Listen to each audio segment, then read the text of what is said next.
What's up YouTube? Capital G here, give you guys a quick market watch so that you guys know what the heck is going on in the secondary market, seeing if we can save you guys a couple of bucks, or of course even better, make you guys a couple of bucks. So yesterday the entire Yu-Gi-Oh community got hit with a fucking typhoon of news, and we just got bombarded with information, new rules, new mechanic, new type of monsters, new products coming out, and man oh man, why I am just starting to recover. The secondary market has gone absolutely fucking nuts, guys. It's basically crazy what has gone on. Certain cards have gone up, certain cards have gone down. Some of the trends that we've seen over the last week have just basically flip-flopped and reversed. Everything is just in flux right now, and let's just jump into it, I guess. All right, so dimensional barriers where we'll start, and this is a card I'll just be completely transparent. I will take an L on. I bought a couple of copies like last week. Apparently one of them is sitting in my mailbox. I spent like 82 bucks a piece. I thought that dimensional barrier was going to hit like $100.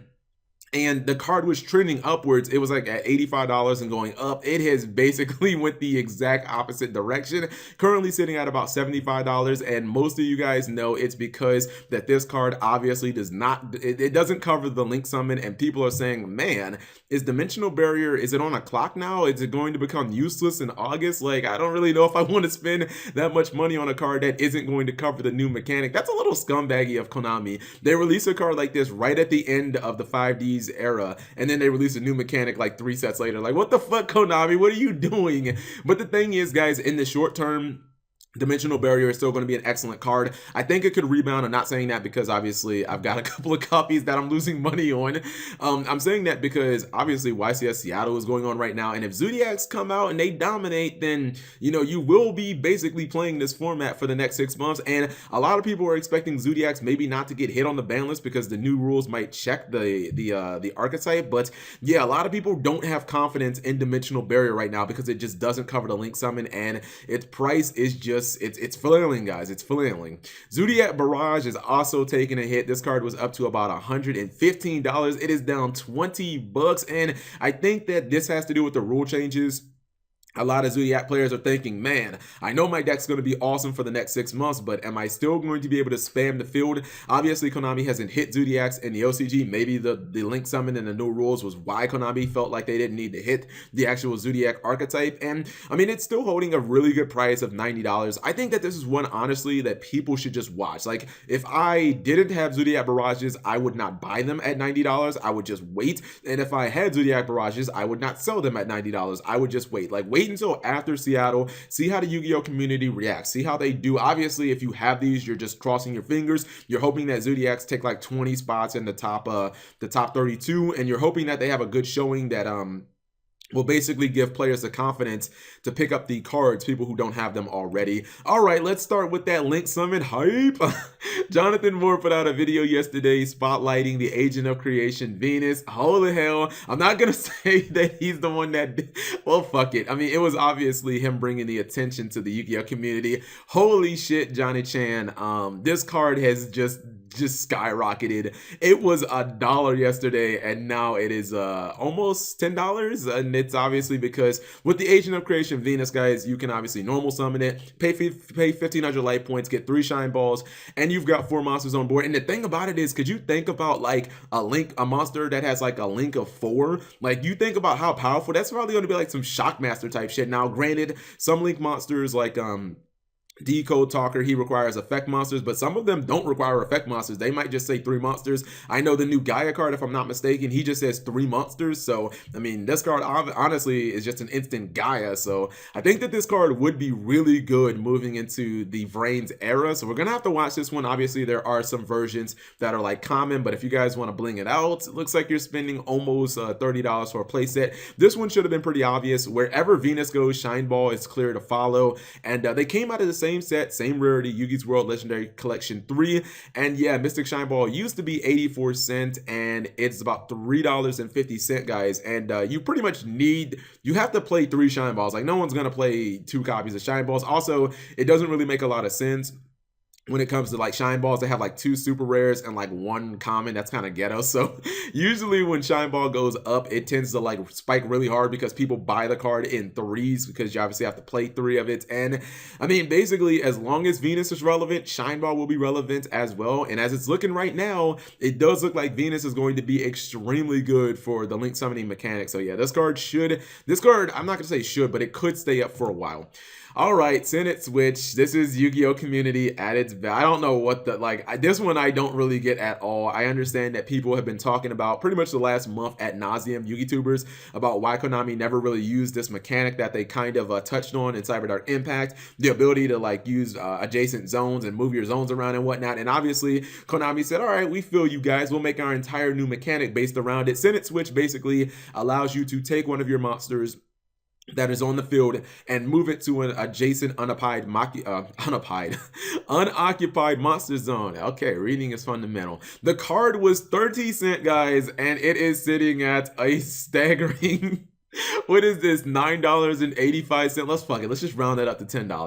Senet switch has just gone up astronomically. I don't understand it. People are thinking that this card is going to be extremely relevant. My take is basically, like, I think that Konami's probably going to release a lot of cards that do things just like this, guys. Like, either that or they'll obviously reprint it, and like don't be surprised if this is in the actual starter deck, if this is going to become a really big card. I would not touch this with a 10-foot pole. I think that if it actually does become relevant, Konami's just going to reprint it in the starter deck, the new starter deck that's coming out for Vrain. So I don't really see why people are spending almost $10 a copy for this. I think that this is 100% hype. I think it'll be down in 2 days. Don't touch it.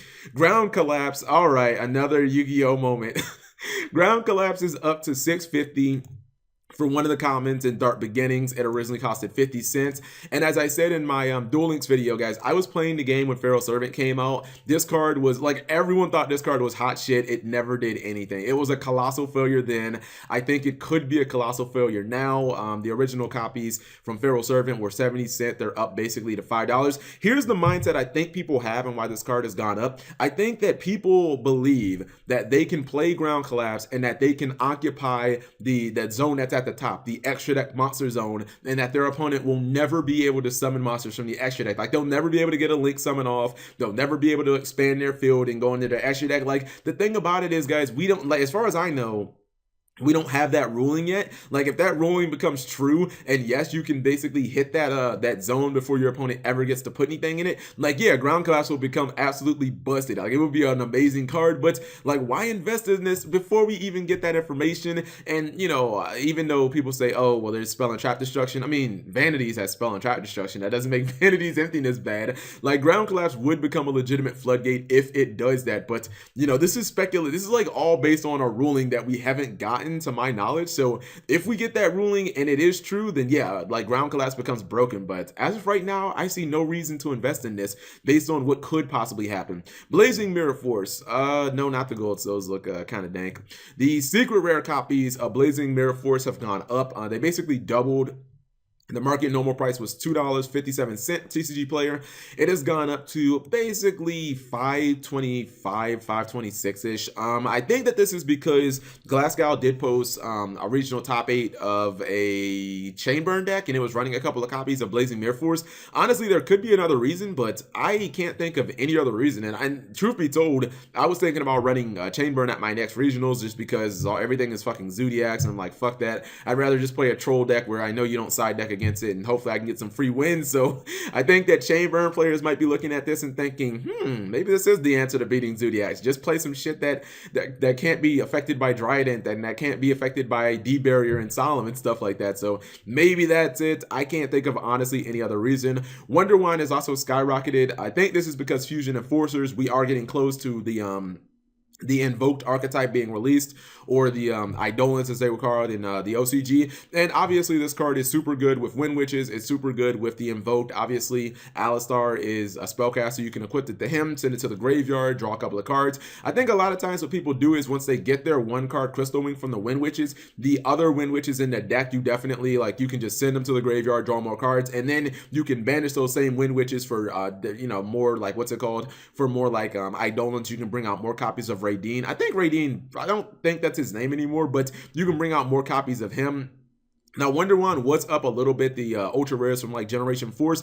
It originally was like $8, but I had seen it as high as like 10, but I've never seen it this high, at least not in a while. It's over $14. I don't think I would actually pick these up at this price because like, I don't think that people run 3 copies. I mean, you can run 3 copies because to my knowledge, you run about 9 spellcasters in the deck, but like there could be people that see success with like 2 copies. So I think that this should be about a $12, maybe $10 card. I don't think that I would spend $15 on it when you don't actually need 3, in my opinion. The last card I want to talk about is Artifact Sanctum, and why I would keep an eye on this card. Yes, it is pretty expensive. You see some of the copies are as high as as low as the what am I even saying?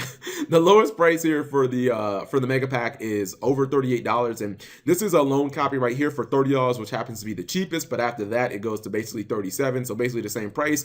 This card is pretty expensive right now, guys, but the thing about it is, what we learned with the new summoning mechanic is monsters or any type of effect that lock out the extra deck completely, like Domain of the True Monarchs or Artifact Scythe, they're just going to get more powerful. They're just going to be better when we basically enter the Vrains era. So Artifact Sanctum will continue to be relevant in my opinion because Artifact Scythe covers everything. It covers fusion, it covers Xyz, it covers synchro, it covers pendulum, it covers link summoning. So this card basically will go as Artifact Scythe goes, and since it hasn't been reprinted in like 2 years, and I mean, good luck trying to find any copies of the Primal Origin out there in the wild, I think that this card could easily hit $50 if artifacts become really good. Like if they're an answer to the link summoning, if link summoning becomes like extremely popular and really good, like I kind of think it will be kind of equivalent to what Xyz were for Zexal, then I mean, I think that this card could definitely just stay very pricey. So let me know what you guys think. Were there any expensive cards that have kind of gone up that I missed out? Leave that in the comment section below.